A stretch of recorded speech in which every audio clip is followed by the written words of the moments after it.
Good afternoon, everyone. The House Taxation meeting will come to order. Welcome, everyone. Our first item of the day is always requests for bill introductions. Are there any requests for bill introductions? Representative Proctor. Thank you, Mr. Chair. I'd like to request introduction in the Tax Committee of RS 0134. Last year, we passed the Historic Kansas Act, which is a package of incentives to revitalize our rural downtowns. It had a $10 million cap on it, and that's creating some challenges for KDR and prioritizing. So this would take the $10 million cap off of the portion that was capped. Very good. Committee, any questions? Any objection? Seeing none, the request is approved. Thank you, Mr. Chair. Representative Miller.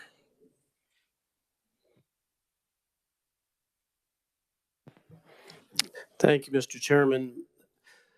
I would request that the committee introduce 23 RS 0135, an act concerning county appraisers relating to qualifications for designation as a registered mass appraiser, an item that was a subject of discussion this summer on yours and my interim taxation committee. Thank you. Committee, are there any questions? Any objections? Seeing none, the request is approved. Go Chiefs. Absolutely. You get the award for the best dress today. Representative Clayton. Thank you, Mr. Chair. I have a bill introduction that's 23 RS 0755, property tax exemptions for home daycares.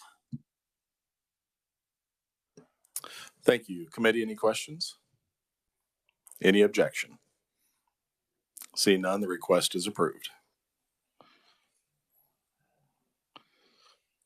Are there any further requests for bill introductions? Seeing none, we will move on to our first item of the day. Did you have? Okay. Thought I missed one just a second there. First item of the day is to open up a hearing on House Bill 2011. And for an overview on that bill, I would first turn to the revisor's office.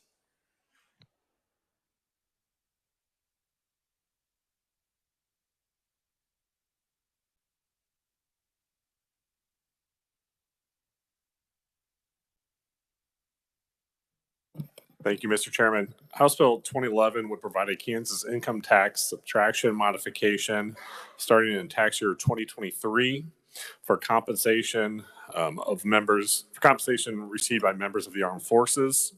Under the bill, all compensation received by an individual for serving in the armed forces, whether in active, reserve, or National Guard service, would be eligible for the subtraction modification. And with that, I'd be happy to stand for any questions. Thank you. Committee, are there any questions? I'll diverge a little bit from our normal routine here, but I think we've got another bill that has to do with a similar proposal, but it's as a tax credit. I can't remember which bill that is, but this is a subtraction modification. Would you briefly explain how that works as opposed to a tax credit? Sure. When Kansas calculating income tax owed, we start with the federal adjusted gross income. Then we do what are called addition and subtraction modifications to form your Kansas taxable income. So essentially deductions or add backs. This would be a deduction. So you take your federal AGI, you take certain subtractions off of that, which is what this would be to determine your Kansas taxable income. Then you tax that by the tax rate. For a credit, after you determine your tax owed, you would then apply the credit to that tax owed. So if you have a non-refundable credit, it would go up to the amount of tax owed. If it would be a refundable credit, it would go, if you had extra credit available, the state would reimburse, if that's a helpful description. Yes, that's exactly what I was looking for. Thank you. If there are no questions, thank you, Mr. Siebers. And I would look now to the Department of Revenue for an overview on the fiscal note.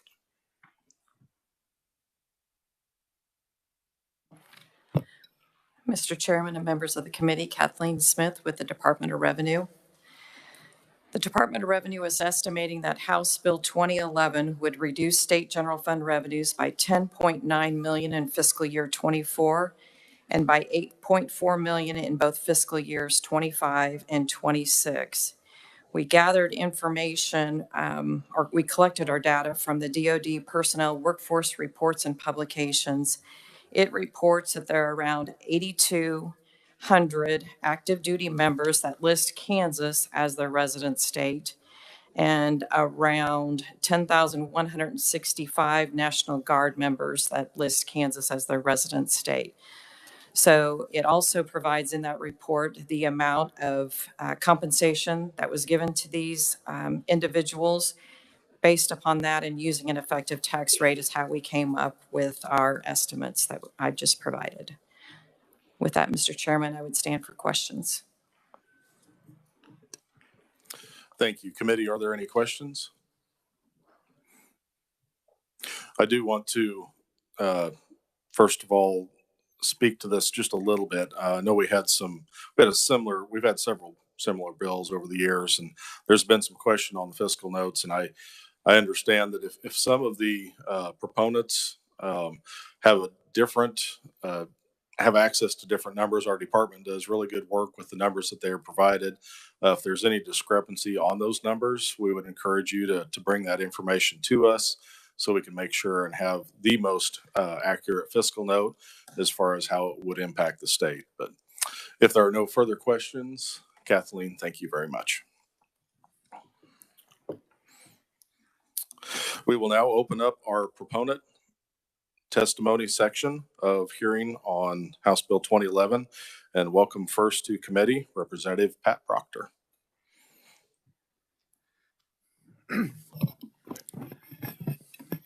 Thank you, Mr. Chair, and thank you, members of the committee, for hearing this bill. I'm Representative Pat Proctor. I serve the people of Leavenworth and Fort Leavenworth. I'm going to defer some of the discussion of why our active Guard and Reserve members deserve this tax break to some of our Guard members who are here today. They can speak to it much more eloquently. I've been out of uniform for a couple of years now, so I'm going to leave that to them. What I'd like to talk to you about is why this is good for Kansas. As I said, I represent Fort Leavenworth. After redistricting, I have the entirety of Fort Leavenworth in my district. There's about 10,000 people who live up there. Only about 1,000 of them are Kansas residents, give or take. Everybody else is a resident of another state. And it's not because they came from that state. It's because the tax environment is more friendly in those states. And so they get all their license plates in those states. They get their driver's license in those states. And when they leave the military, they're more likely to go to those states to retire because they've been a resident of those states their entire career. I want those folks to stay right here in Kansas, whether they're at Fort Leavenworth, Fort Riley, or McConnell. I want them to stay right here, and I want them to become Kansans. And the first step in having them do that is having them feel like Kansans when they're serving here. You know, they come to us with education paid for by the federal government. They come to us with unique skills. They're some of the most resilient people you'll meet.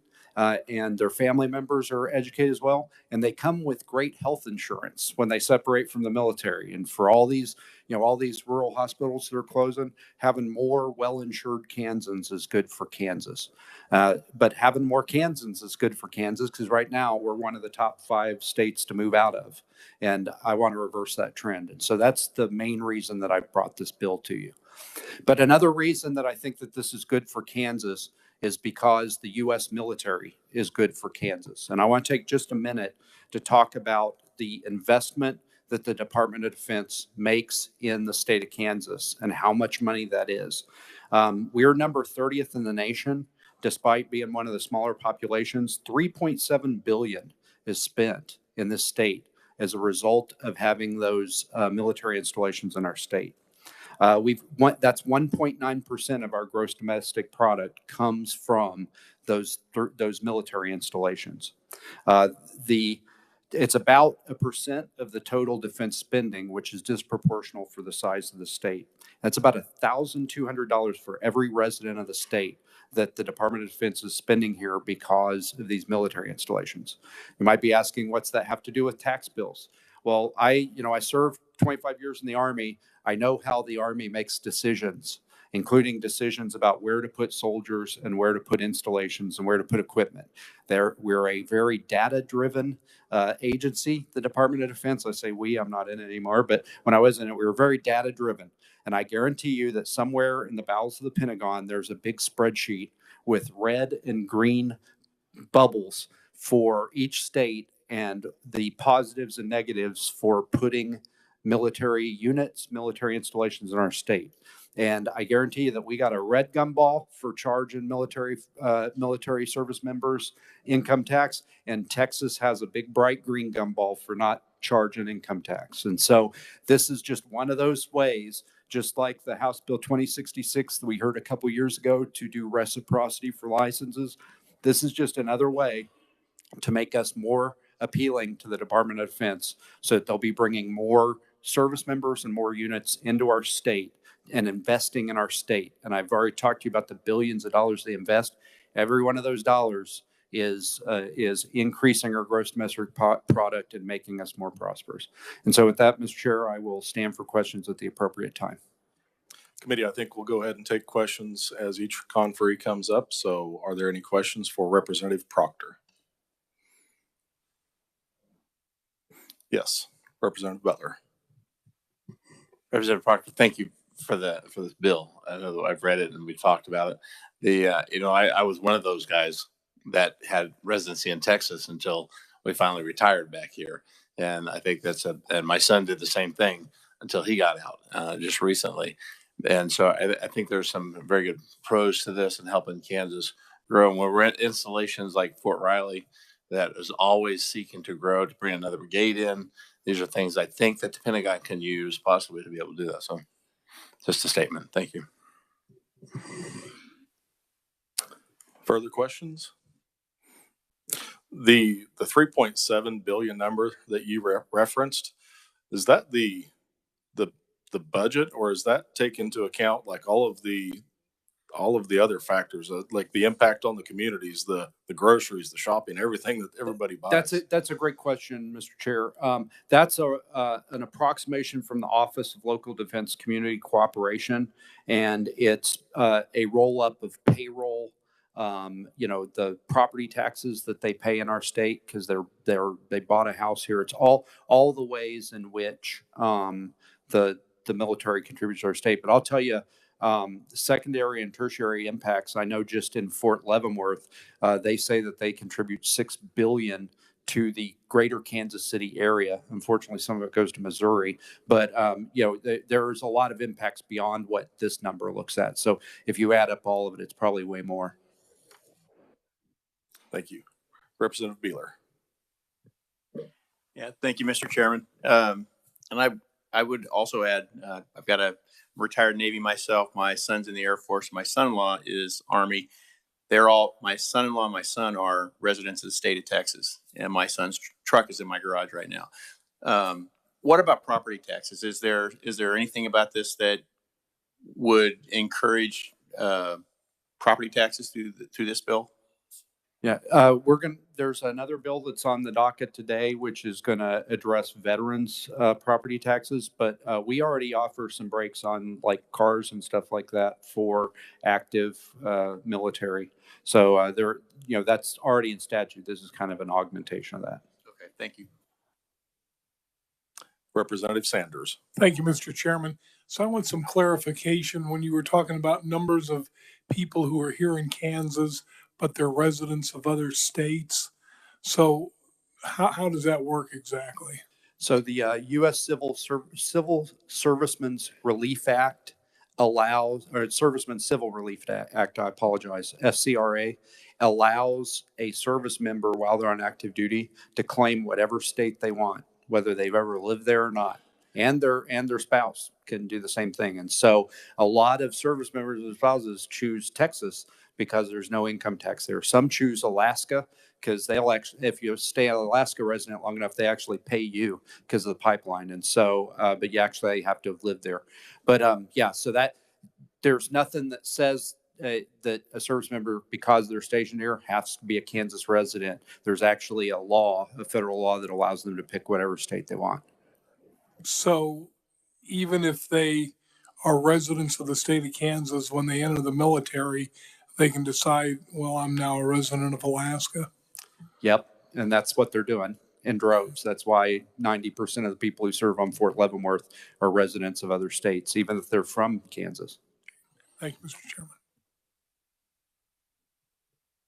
I do have one question I'd like to pose to you, and I will, in all fairness, I will pose it to all of the conferees on both of these bills. But as you know, we have a variety of bills proposing tax relief for military, active duty veterans, disabled veterans.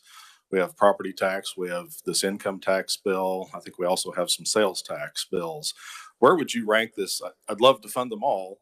If we can't do that, where would you rank this bill as far as a priority in your mind? Thank you for the question, Mr. Chair. I would say that the two bills that you're hearing today are probably first and second. We had a summit of all of the veteran service organizations in the state in October. Myself and Majority Leader Croft hosted, along with Mr. Mike Kelly, who you're going to hear from in a second. And we asked the veterans and the Guard service members, what is most important to you? If we can only do so many things, because, you know, we've got to balance the books at the end of the day, what's most important to you? And the two of the most important things that they identified were property tax relief for disabled veterans and this bill, active Guard and Reserve pay exemption. Okay, very good. Thank you very much for that. Seeing no further questions, thank you for your testimony. Thank you, Mr. Chair. Next, we'd like to welcome to committee Eugene Bradley.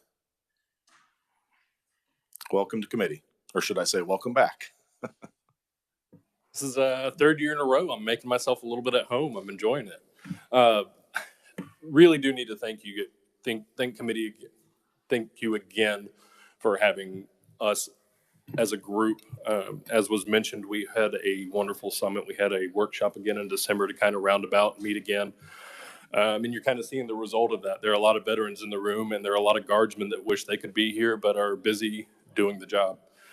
So I'm here to represent our association and kind of speak to why this is important for the enlisted guardsmen of Kansas. This would be a huge leap forward for us to take care of our service members, both on the active duty side and the National Guard. This bill doesn't drastically increase anybody's take-home income, but it's taking a step forward. We don't have the ability to affect federal pay grades here at the state of Kansas, but we can give back money to those that need it to be more food secure, to take their families out for dinner, to make up for times lost overseas, to make up for weekends lost throughout the month and the year. And in the end, money going back to guardsmen is money that's staying in the state of Kansas. As you heard during the fiscal note, 8,000 active duty members, 10,000 reserve and guardists that claim the state of Kansas. Those are people that are going to stay here. Those are people that are going to retire here. And that's where your money's going. That's where this bill is going to help and put money back in the pocket. On average, I believe we were at $18,000 for National Guards members take-home pay for our taxable pay for the year. And so you're talking about $500 to every guardsman across the state, which is a huge deal for them. This is also another, as was mentioned, this is a step for us to take to retain and increase Kansas residency. You heard the numbers. I can tell you the states that have similar bills in place, all but two, I think Iowa and I can't remember the other one, have north of 100% of their service members stationed there that actually claim the state. Talking about Texas and Alaska, you're talking close to 300% of their service members that are stationed in that state. They have 300% of those members actually claiming the state. So this is a guarantee to put people back into the Kansas and boost our numbers on that front. My conservative estimate, again, like I said last year, not much into math, but I tried a little bit, went to school for a little bit more, and you're talking probably 3,000 DOD members on the conservative side, on the active duty side, being added to our state roll. with an average family size of 2.5 for military members. That's an additional 7,500 in Kansans at a very low conservative level. In a time when the state's working to grow and prevent people from leaving, this is a positive step in that direction. For the enlisted guardsmen that my association is here to advocate on for, this is relief for the weekends and their families, as I mentioned. And in this time of need and inflation, it provides a little bit of stability for them. I urge the committee to pass this bill out favorably, and I will stand for any questions. Thank you for your testimony. Committee, are there any questions? I just have one. Your 3,000 number that you referenced as far as residents that could potentially become, or people that would claim residency in Kansas, does that take into account also if Kansas had this in place, perhaps there would be others that are outside of the state stationed in a different area that would claim Kansas as their residence as well? So that number is taken from the fact that actually I stole it from Missouri's number, to be honest. Missouri offers this benefit, and I looked at their, if I was going to look for a side-by-side benefit, they have 110% of their station personnel claiming the state, if that makes sense. I've been looking for a better way to say it. So that's where I got that number, was that 110% would be that 3,000 boost at a minimum. More than likely, you're looking at more. I see. Representative Stogstill. Thank you, Mr. Chair. Do you see this impacting everything from E1 to O10?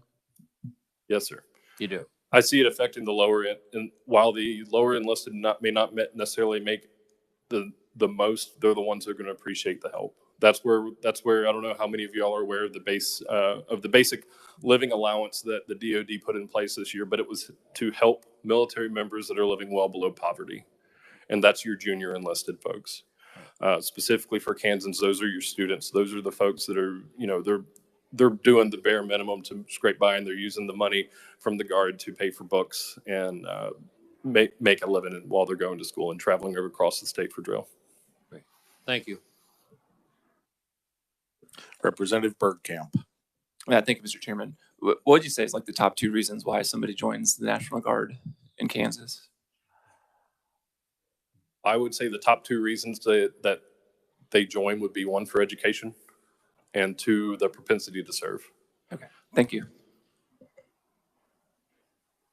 I'll ask you the same question I asked before. Where would you rank this bill in regards to importance? If we could consider all of the legislation that's been proposed, where does this one land for you?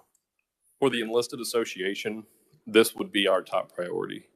As a veteran service organization group as a whole, this is within the top 3 or 4, but I still believe from my association's point of view, this puts the most money into our constituents' pockets of the enlisted association for the enlisted guardsmen within the state of Kansas. Seeing no further questions, thank you for your testimony. Next, we would like to welcome Michael Kelly.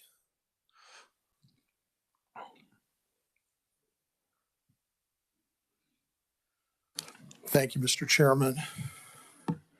Michael Kelly, Military Officers Association of America, Kansas Council of Chapters. Some of you may remember me from last year, and I pitched a fit about the fiscal note on a previous bill. Ms. Smith and her staff have a hard job to estimate the impact of these bills. She has worked hard. She's worked with me. She's collaborated with some other people.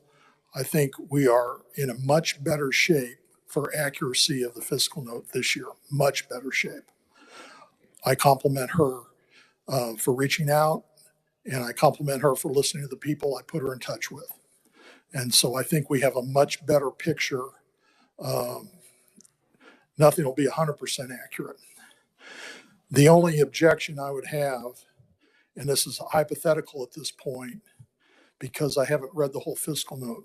She did send me some data, and the data appears to be accurate and comprehensive. But it does not include the change in consumption taxes that would result from higher take-home pay.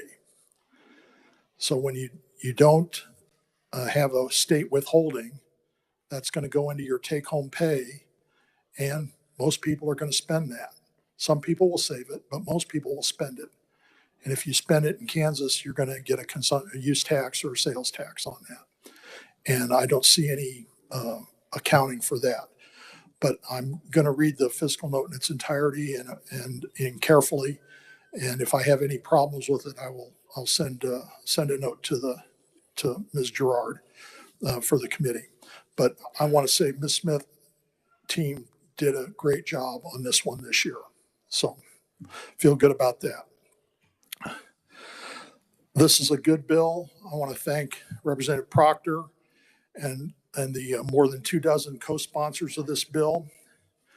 One thing this bill does is it includes National Guard members who serve in the National Guard of another state. Missouri Air National Guard has a unit in St. Joe. There are 91 members of that unit that are Kansas residents. Under previous versions of this bill and under other Kansas laws, if you serve in the National Guard of another state, you're excluded from the benefit. This bill does not do that. It does not discriminate against Guard members serving in the National Guard of another state. They're just as liable to be deployed. They face all the same hazards of military duty. They should not be discriminated against because they serve in the Missouri National Guard. And I know for a fact there's at least 91 people that affects. There's probably people in other units in Oklahoma, Colorado, Nebraska National Guards, and maybe some further afield than that.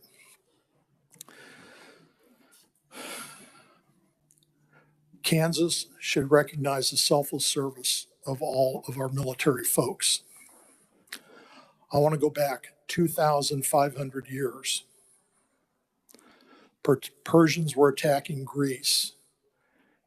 And those of you that studied the history of democracy know that our democratic principles come from the Greek culture and the Greek politics. 300 Spartans stood in front of hundreds of thousands of Persian invaders and fought to the death. They delayed the Persian invasion. It gave the Athenians enough time to build their navy, which later defeated the Persian fleet, and thus Greece survived. Democracy itself has those Spartans who fought to the death to thank. Some of the people behind me in this room have been in lethal circumstances in combat. They were ready to fight to the death. We had a big football game yesterday. Everybody was happy with how it finished. Everybody was impressed with how hard number 15 played on a bad leg. In the post-game press conferences, his teammates were asked about him. Their compliment to him was, he was a warrior. That was the highest compliment they could give that very talented and very highly compensated young man. He was a warrior. Well, many of the folks sitting behind me were not nearly as highly compensated as number 15. And some of them have injuries worse than he has. But they were all in for our country and our Constitution and our national interests. I can't think of anyone that's more deserving of a tax break than our warriors. I submitted to the committee a spreadsheet, looks like this. It's got all 50 states plus the District of Columbia on it. There's a column of states that 100% of military pay is subject to the state income tax. That's where Kansas is at. We're in the most taxed category. Some states don't have an income tax. Some states exempt 100% of military pay from state income tax, which is what this bill would do. Kansas could move from the bottom of the heap to the top of the heap if this bill becomes law. I urge you to support it. I urge you to support it. Your warriors are the defenders of democracy. And it's been that way for 2,500 years. I stand ready for questions, sir. Thank you very much for your testimony. Committee, are there questions? Representative Bergkamp. Thank you, Mr. Chairman, and thank you for your testimony. I guess my question is, I appreciate the service that everybody's done for the country, but I guess where do you draw the line when it comes to military versus like our police force, et cetera, when it comes to tax breaks? Thank you. Certainly the police in our civil society face many of the same hazards that an infantryman in combat or Marine in combat faces. Certainly that's true of our firefighters as well, that they face life-threatening hazards. I have no objection to including groups that face physical danger receiving a tax break. I have no objection to that. I would like to talk a little bit about the priorities of veterans groups, and this is the question the chairman's had for the other conferees. This particular bill is number 4 on our list of 8. The bill you're about to hear, 2036, is number 1. And if I can get my phone to work, and I have the page here. Here it is. Our number 2 priority is to support the Kansas Commission on Veterans Affairs office budget, which is not under the jurisdiction of this committee. Our number 3 is to provide a sales tax exemption for veterans rated at 100% permanent and disabled. And that's HB 2199 and SB 58. And then this bill is our number 4 priority. Our number 5 priority is provide family caregivers of disabled veterans a tax credit. That's HB 2204. And then we have 3 more past that, but those are the top 5, and 4 of those are in this committee. So we don't object to other groups that bear hazards to protect our society from getting a tax break. We don't object to that. But certainly the people that are separated from family, that give up their some of their constitutional rights, and that are exposed to lethal hazards and dangerous situations of non-hostile kinds in their training, certainly those folks are deserving a tax break, in my view. Representative Bergkamp, thank you for your question. Any further questions, committee? Seeing none, thank you very much for your testimony. Thank you, sir. Committee, we also do have some written testimony, and we did have another proponent submit some testimony that would like to appear, and I'd like to welcome Nikki Inskeep. And I believe Leah will get her written testimony documents distributed, but wanted to welcome her to committee and allow her a chance to speak to the bill. Good afternoon. My name is Nikki Inskeep. I'm a major in the Kansas Army National Guard, and most recently I am still on my terminal leave coming off of deployment. Eugene covered a lot of my talking points, but I do want to just give some personal testimony to how this can benefit the soldiers, at least the Kansas Army National Guard, and I'm assuming all of our National Guard and reservists, based on pay scales. For a number of years, from 2014 to 2018, I was the commander of the 35th MP Company here in Topeka. I know I had soldiers that would come from southwestern Kansas on a regular basis, approximately 15 to 20 of them. That little bit of tax relief would do so much good to just put a tank of gas in their car, to allow them to buy pizza on a Sunday night after they've been driving for 4 hours. It just gives them that little bit of relief. While I was deployed, I was pleasantly surprised because I did not realize that I would get my state income taxes back while I was in country, because I was spent the last year in Kuwait, Jordan, UAE area. That little bit ended up being about $200 a month, allowed my family to not have to stress about additional childcare costs with me being out of the home for that period of time. So it may not seem like a huge amount on a monthly basis for our service members, but I do just want to urge you that it will mean so much to the members of your community, because these are people that already live in your community, serve in your community, are doing this on an additional basis to a job they're already paying taxes on in the state. So that's really all I have, pending your questions.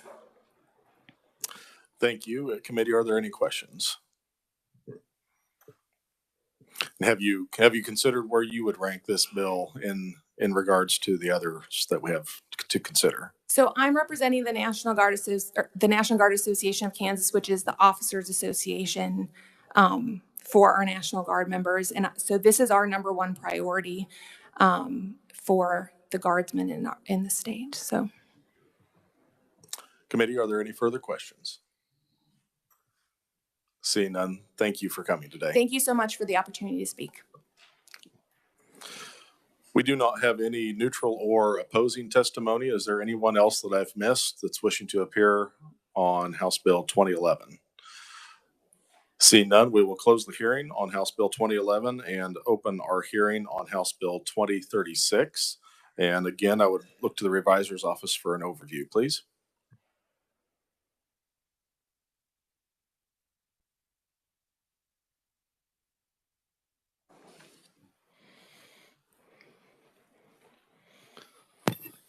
Thank you, Mr. Chairman.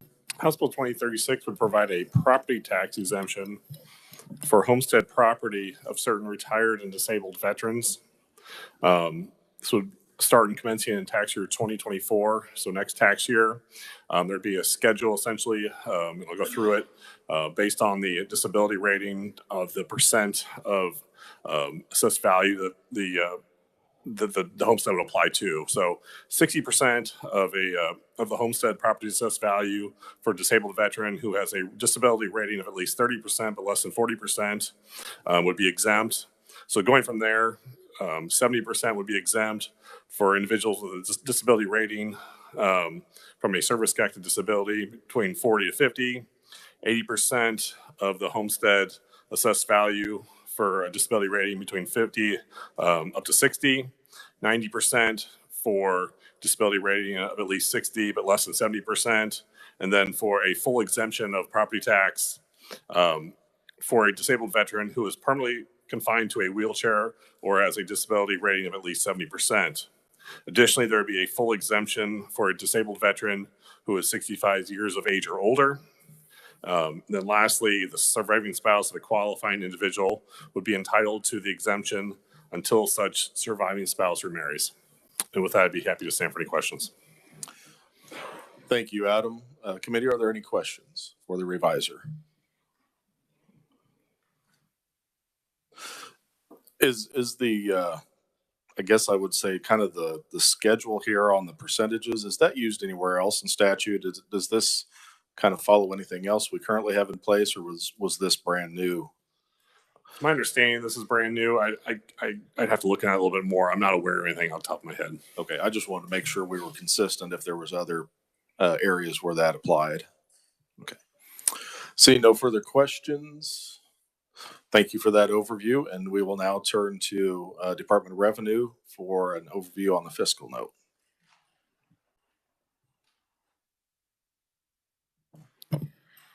Mr. Chairman and members of the committee, Kathleen Smith with the Department of Revenue. Passage of HB 2036 would decrease property tax revenues by exempting certain amounts of a homestead property's assessed valuation for certain disabled veterans. The state funds directly affected by this bill are the two building funds, which are the Educational Building Fund and the State Institutions Building Fund. We are estimating that the bill would decrease the revenues to these two funds by around $570,000 in fiscal year 2025. $380,000 for the Educational Building Fund and $190,000 for the State Institutions Building Fund. To the extent that less property tax revenue would be available from the state's uniform mill levy to fund expenditures for school districts. The state would be required to provide an additional $7.56 million in state aid from the state general fund through the school finance formula in fiscal year 2025. Local governments that levy a property tax would also receive less revenues. We did not estimate that. When going through our calculations, we are estimating around 24, almost 25,000 individuals will qualify for this new exemption, with an average property tax exemption of around $1,971 in fiscal year 2025. With that, Mr. Chairman, I would stand for questions. Thank you, Kathleen. My first question, looking through the bill, do we have data to know there's the age limit of 65 and older?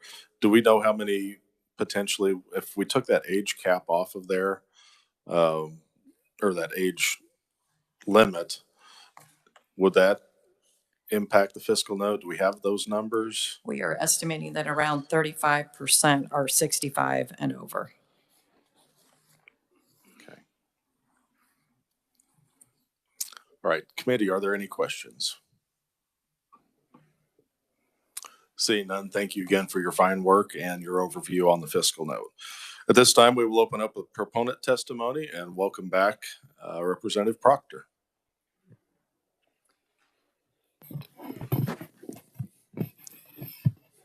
Thank you, Mr. Chair. Thank you, committee, again. We have a responsibility to stand with those who defend us, especially those that sacrificed and have been permanently injured and disabled by their service in service of us. And there's going to be a whole bunch of folks come up here who are going to talk way more eloquently than I can about that. And so I'm going to talk very briefly about the impact that this has on Kansas and the ways that this benefits Kansas. We have veterans leaving this state to go to other states because it's more favorable for disabled veterans, for tax structure, for some of these property tax incentives. Veterans homes, the body wisely voted last year to fund a veterans home for Northeast Kansas, which alleviates some of the problem, but we still have fewer veterans homes here than in any of the surrounding states. So for a number of reasons, we have disabled veterans, and most veterans that separate from the military end up having some level of disability, maybe not to the 30% or higher that would qualify for this, but they come out with injuries because it's difficult on your body and it's difficult on your soul. And the federal government recognizes that and continues to provide care. So my main reason for bringing this is to keep those folks in this state. And I've already talked about the out-migration problem here in Kansas. We want those folks staying here, not going across the river to Missouri because they've got better property tax breaks and they've got more veterans homes. So we want to keep them right here. I'd like to address a couple other things very briefly. First, there is already a property tax exemption for disabled veterans. It's part of the homestead property tax exemption that disabled veterans and people 65 and older are eligible for, but the income level is so low on it that very few people qualify for it. It's like 50,000. The committee wisely keyed it to inflation in the last session, but it's still going to take a really long time for it to grow. And as it's growing, people's income's growing. So I don't think that people are ever going to catch up and fall below that line. So there is this program, but hardly anybody is eligible for it. The other thing, just to clear up your question, so the 65 age limit actually allows more people into the program, right? Because you have to be 30% or more disabled to qualify, or 65 or older. So it's not a limit on the property tax exemption. It allows people when they become elderly, if they're not elderly, older, that if they qualify, if they're disabled at all, to qualify. But I want to finish by just saying, we want to keep these people in our state. You know, many of them, even though they're severely disabled, they can still work and contribute to our economy while they're here, and their families certainly can. They have great health insurance because the VA, you know, anything that they can't get at the VA hospital, the VA sends them out on the economy to our doctors and our specialists, and it's paid for. So it's helping to fund our healthcare system here in Kansas. You know, there's a lot of other employment incentives for companies to hire these folks, so they're highly employable. A lot of them have, you know, advanced degrees. We want to keep these people in our state. And if all of those things weren't true, these are people that stood up, raised their hand, and sacrificed for their country. And we can't say that about every American, but we can say it about these Americans. And I don't know about you, but those are the folks I want to be Kansans. With that, Mr. Chair, I will stand for questions.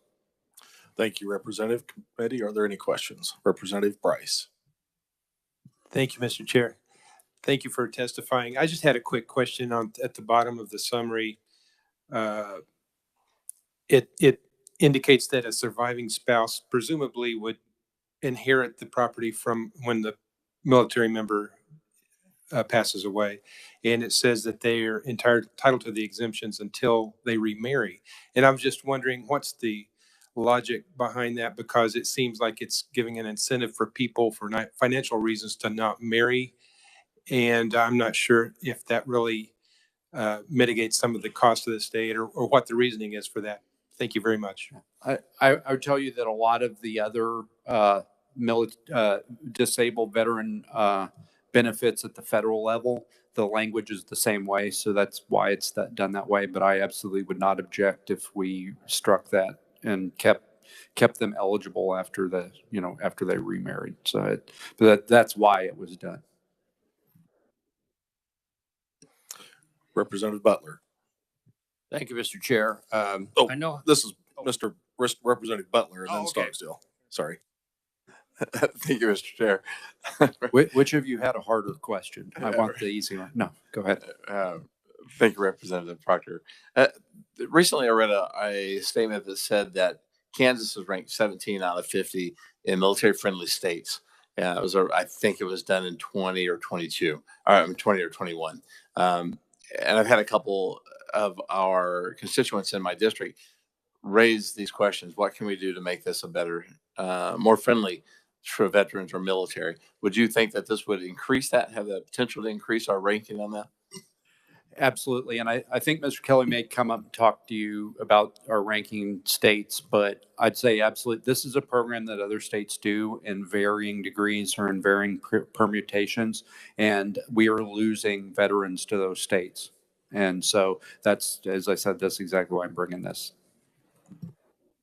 And the second question I have is, looking at the income, would income have any impact on the amount or of that they would be able to be reduced on the property bill? No, it wouldn't. The exemption is keyed as a percentage of the valuation of the property. So it would not have any impact. No. Representative Stocksdale. Thank you again. Yeah, I know what it was when I left the Navy, but what's the pay retention percentage for people who leave at 20 and 30? So the at retirement, if you retire, is 50% when you're at 20 years. It's 50% of the high three paychecks. And then for each year, I believe it goes up 2.5% or something like that. But I would just want to make clear, you don't have to be a retired service member in order to qualify for this. You just have to have it separated with a disability rating. And then the other thing I'd say is retired pay is already exempted. So this is just another one of those things to incentivize veterans to stay here in our state. Thank you. Seeing no further questions, thank you for your testimony. Thank you, Mr. Chair, and thank you, committee. And next, we'd welcome back Michael Kelly.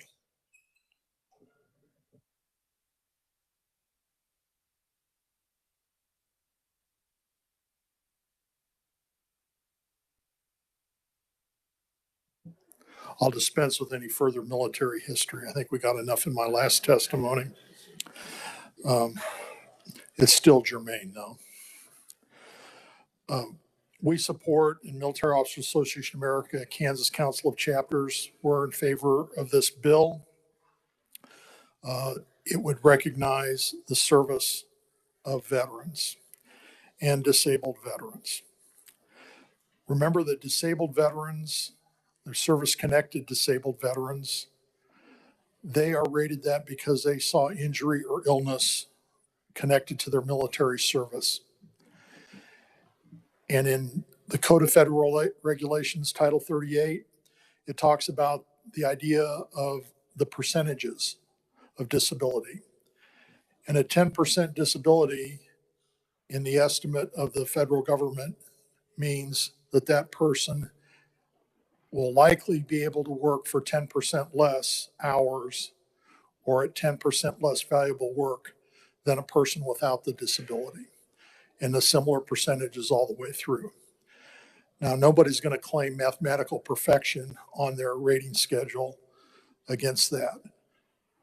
But this committee, I believe, should recognize that someone that has a rated disability is paying a tax on their lifestyle and their income potential for the rest of their life because they are limited by something that their disability causes.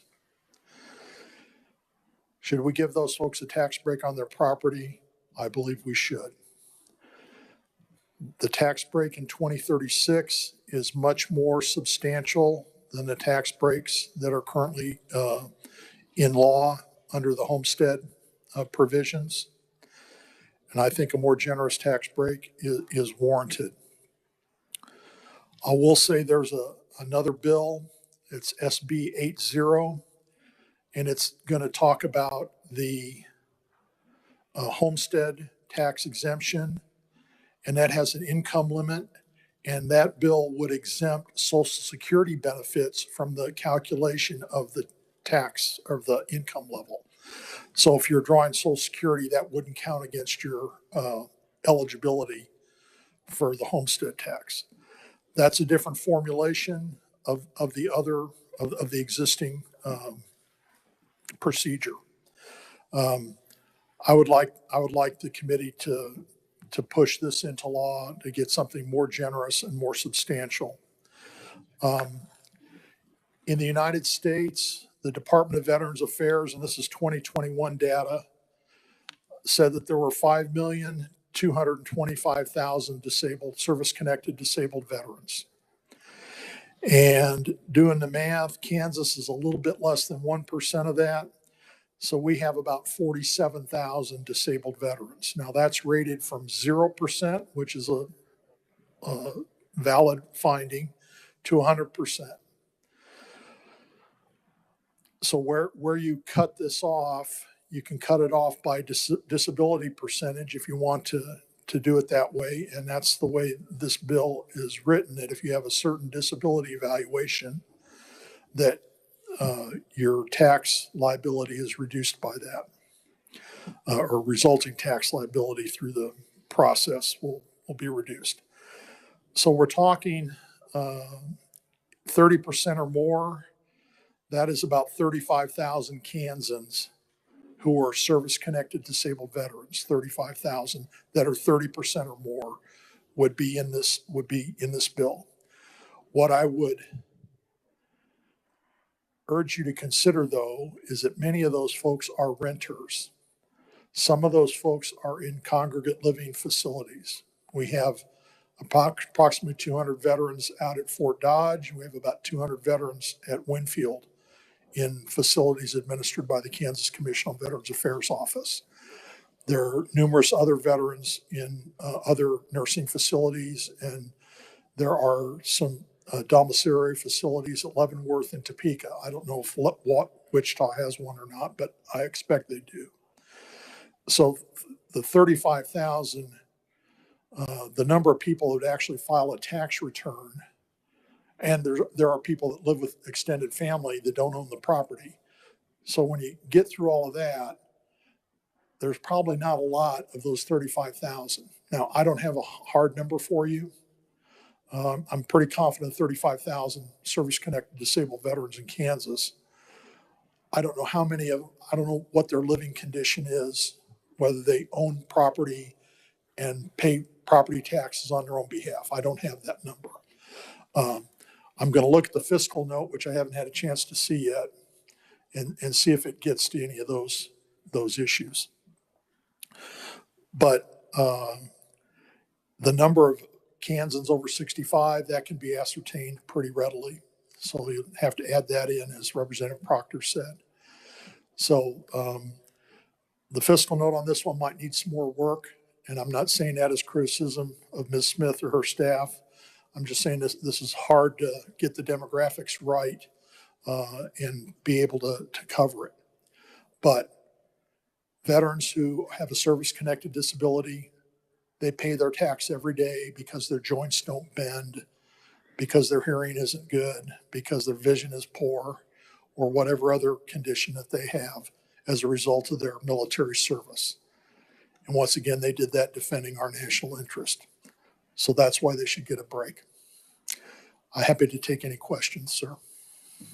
Thank you again for your testimony. Committee, are there any questions? Seeing none, thank you once again. Thank you, sir. Everybody gets an A in military history. Our next conferee is James Petrick.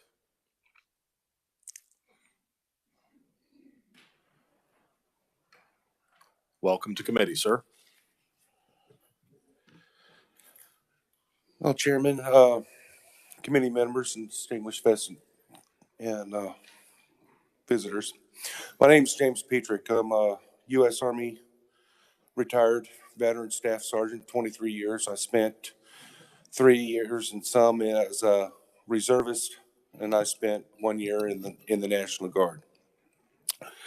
Educational background, I got my associate's from Hutchinson Community College, my bachelor's from Kaplan, and my master's in acquisition and procurement management from Webster. I'm currently a contract specialist for the Veterans Health Administration.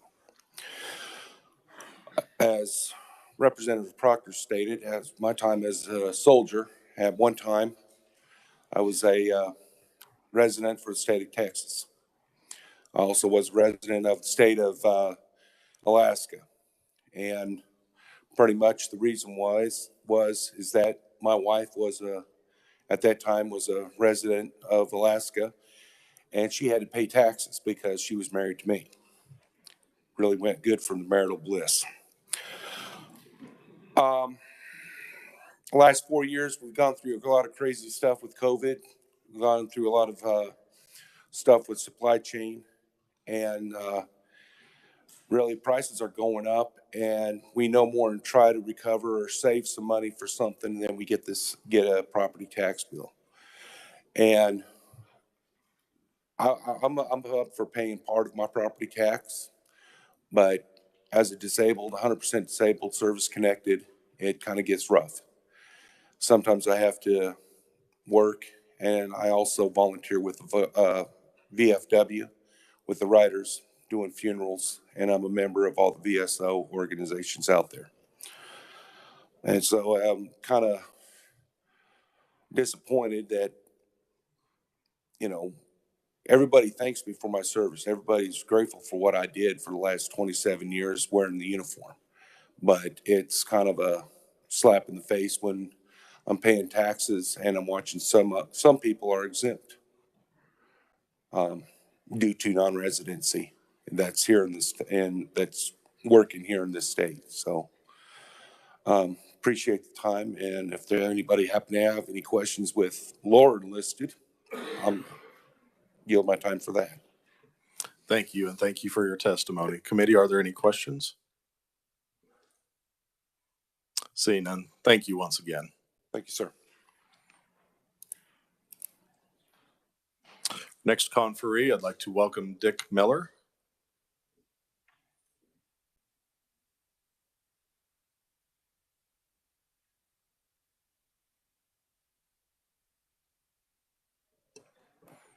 Welcome to committee, sir. Thank you. Thank you. Appreciate the opportunity.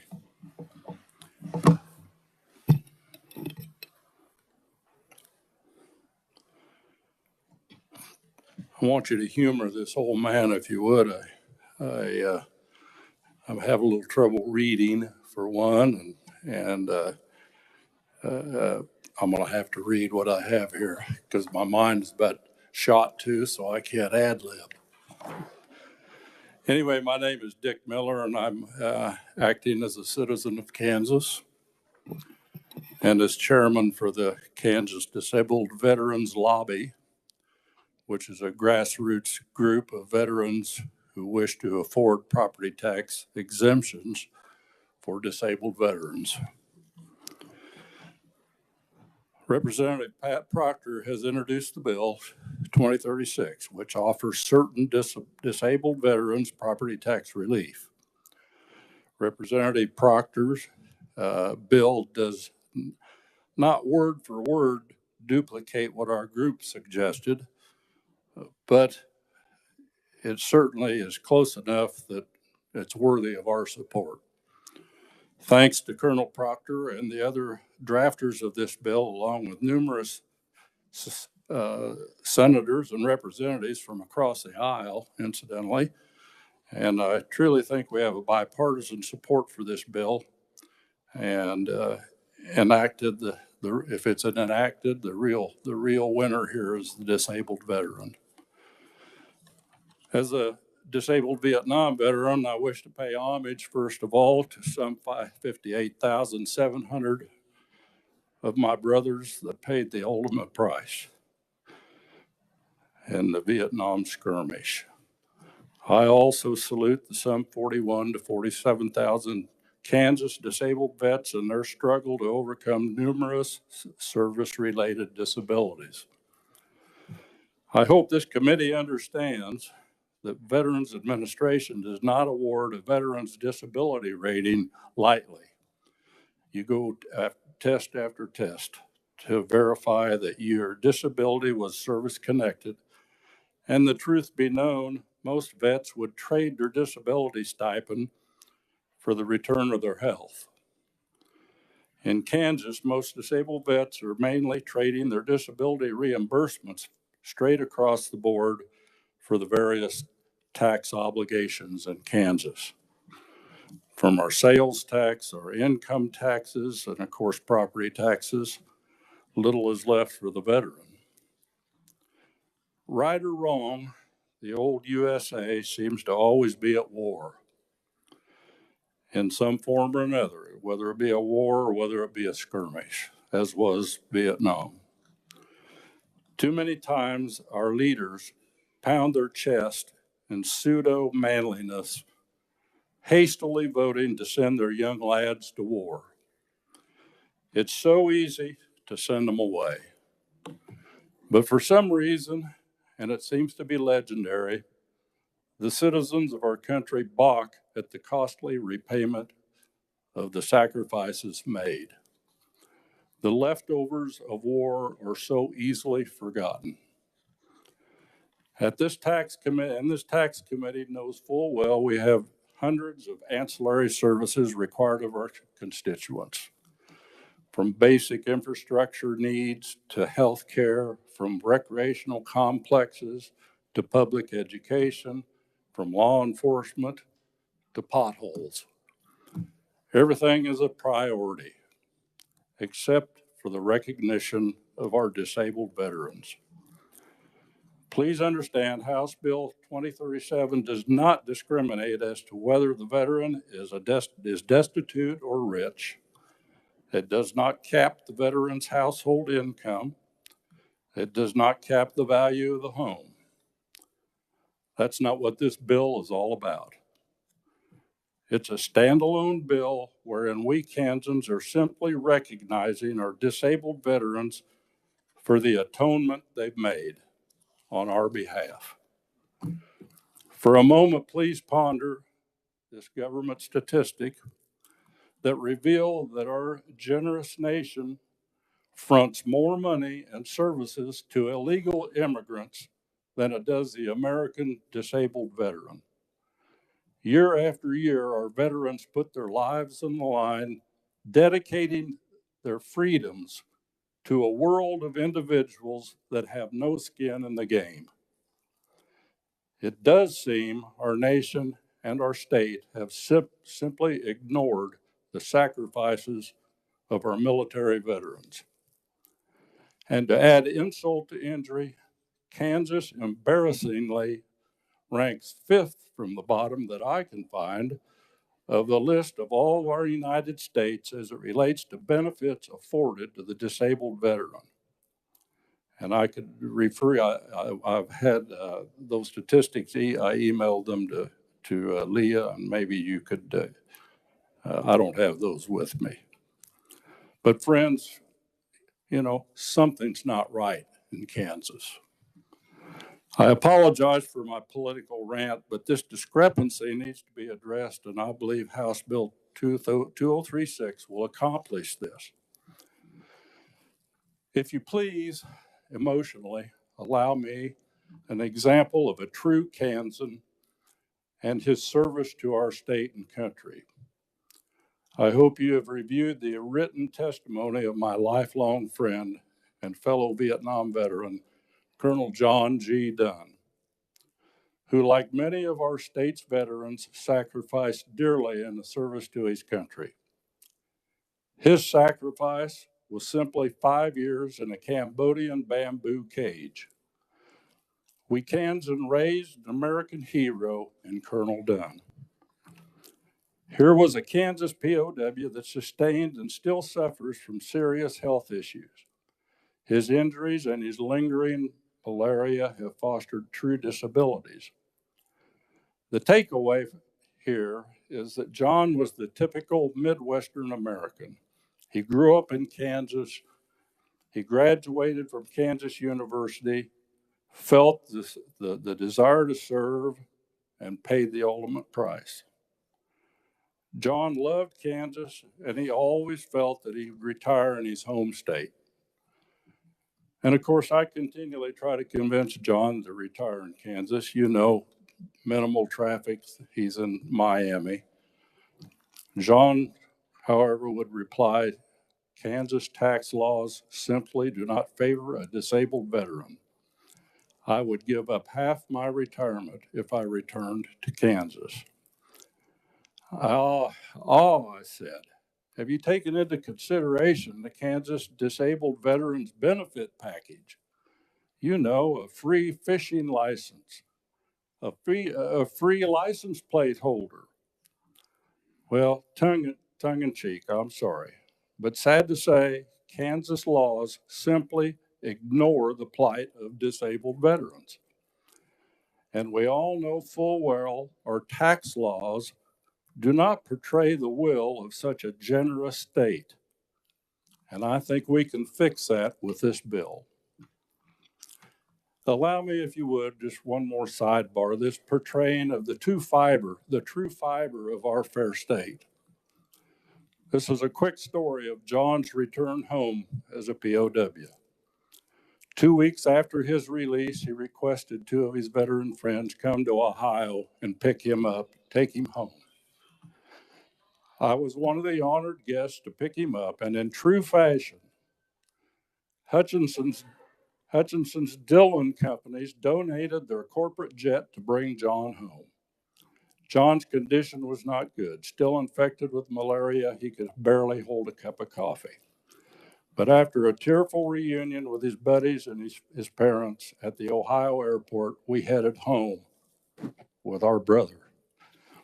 As we approached the Hutchinson airport, it chokes me up to remember peering out of the plane's window and witnessing a solid square mile of Hutchinson citizens surrounding the airport, awaiting their hero's return. This display of Kansas patriotism will be etched in my mind forever. In my heart, this is the soul of Kansas. But failing to recognize our disabled vets is not Kansas. It is just not Kansas. Our great state is inundated with good, God-fearing, gracious citizens, yet our state refuses to pass legislation to benefit our disabled veterans. We could display to the nation who we should be rather than not who we've become. Once again, I ask you to quickly review the benefits offered by other states like Oklahoma, Texas, Arkansas, and of course, Florida. As negative as I appear to be, I am very positive of how our legislature will treat this important issue. I truly hope the work of Representative Proctor, our small lobby group of vets, and a responsible legislature will bring a positive result for the Kansas disabled veteran.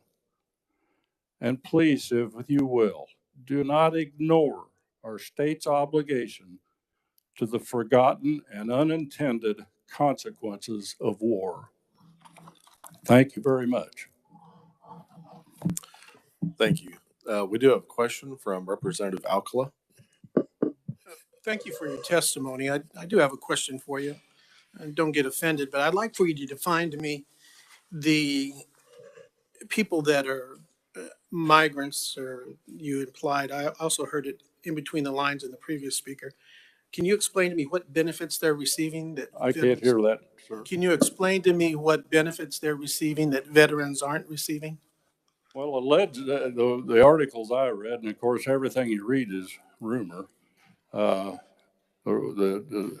every migrant that hits this country receives $1,500 a month in some form of another, whether it be services or whether it be cash. And how long it lasts, I don't know. So I would tell you that some corporations and businesses that we give tax breaks to bring these migrant workers in on work visas that last 60 or 90 days. And the reason I want to clarify that is because I think there's a misinterpretation of how these benefits compare to migrant benefits. I'm going to tell you, my grandfather was a migrant in this country. My dad was a World War II veteran. Burma, China, and India. I remember my dad having malaria all the way up until I was in high school. Had an uncle that was shot down in Germany, had an uncle in Midway, had an uncle in Omaha Beach. I had a total of 15. Was he an illegal 15 uncle. No, but their father was. And so I want to be able to justify the difference between when a statement's made like that, that there may not be a lot of validity to it because there's a different definition to what people consider migrant or how they're coming over here. Just like you said, they receive $1,500 to come over here. That's usually through some work credit that somebody sponsored that's brought them over. Now, don't get me wrong, I get the full picture, but I don't think there's any comparison into that and the benefits of the veterans. And I just had a cousin that just retired about a year ago. He was a major colonel out of the Air Force. So I get it, but I just wanted that definition from you because I didn't understand. I did apologize for my political rant. I wasn't offended by it. Okay. I just wanted clarification on it because I heard it previously, kind of in between the lines. And sometimes there's answers to that and sometimes there's not. Yeah. No, thank you. Thank you. We also have a question from Representative Bergkamp. Yeah, thank you, Mr. Chairman. And I don't know a lot about this subject, so hoping you can enlighten me. And maybe this should have been for Mr. Kelly earlier. Do you know what the total compensation is for a 100% disabled veteran from like the government throughout the course of a year? I don't have any frame of reference for what that looks like as far as like income. 100%er, is that what you're saying? Yes. What his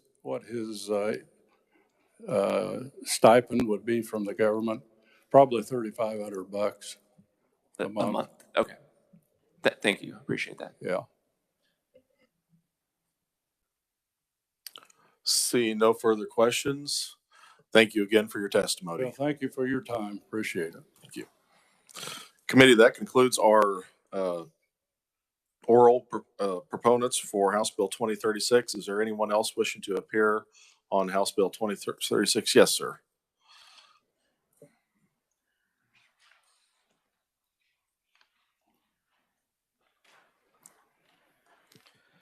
Chairman Smith, Vice Chairman Mason, Ranking Minority Sawyer, and the members of the Taxation Committee.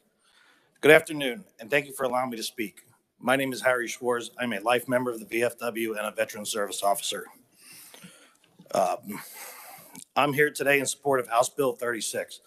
This bill is a great first step for taking care of our disabled veterans. Far too long, Kansas has been behind the curve in taking care of our veterans, And this bill is a great first step to making those veterans are taken care of. There is no reason we should stop here. Why not include all property, not just homes? Did you know that Kansas is ranked 45th in the United States for veteran-friendly states? Why are we not top 5? As a veteran that's in the trenches every day, navigating the bureaucracy of the VA and the state of Kansas, our veterans deserve better. I speak to and work with veterans retiring and separating from service every day. They're leaving the state to go to more veteran-friendly states. I know this because I asked them, why aren't you staying? Many of our veterans' only source of income is their VA disability check and can't work because of the injuries sustained during wartime. I encourage you to support and pass this bill. Furthermore, I strongly recommend that you consider adding all taxable personal property to this bill or to a future bill to help our veterans, especially those that are struggling to make ends meet and living on a fixed income. I've seen firsthand the politicians of this state play political games instead of taking care of our veterans. Our veterans home is a prime example of party over people, and veterans do not want to see that again. This is about our veterans, not politics. Any questions? Thank you. Did you submit a copy of that to our committee assistant? I sent a copy to Dick Miller. Okay, we'll But make sure. you can have this copy. We'll get an electronic copy so we can get that distributed to the members, so we have your testimony to review and look back on. Committee, are there any questions for this conferee? Seeing none, thank you very much. Is there anyone else wishing to appear on behalf of House Bill 2036? Seeing none, we will close the hearing. And I just had one final announcement. We did have a change in the agenda this week. Wednesday's meeting is canceled. The hearing that was scheduled for Wednesday will be bumped back to Thursday. That was my mistake. When I originally set the agenda, I forgot that the Center for Economic Development and Business Research out of Wichita State is hosting the 2023 Kansas Economic Outlook Conference down at the Country Club on Wednesday. I believe it starts at 2:00. If you have not seen an email or registered to attend that, I will have Leah send out that invitation. It is no cost to legislators, and I would encourage you, if you have availability in your schedule, to take a look at that and attend. Could be some interesting information pertinent to the decisions that we're making here in Tax Committee this year. So with that, if there are no other items for the good of the committee, we are adjourned.